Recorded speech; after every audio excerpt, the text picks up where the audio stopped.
matsalan tsaro ita ce abin da ta damu mutane. In an ce ana ta kai ba a ta kaya.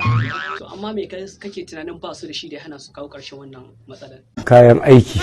To amma mutane suna zargin cewa kana yi wancan bangaren aiki amma su kuma wannan bangaren ko oho.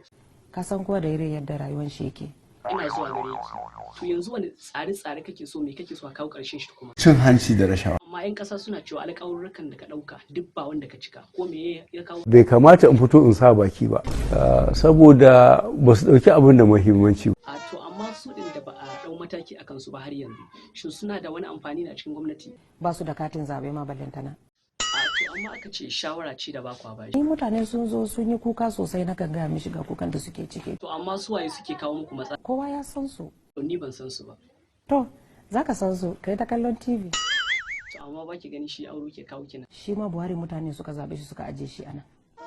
Daga ƙarshe menene kiran ka ga 'yan ƙasa? Allah mu zanna lafiya. Na fi Buhari ilimi. To kai me matakin karatun? Ina da digiri. Tafi ka bani guri.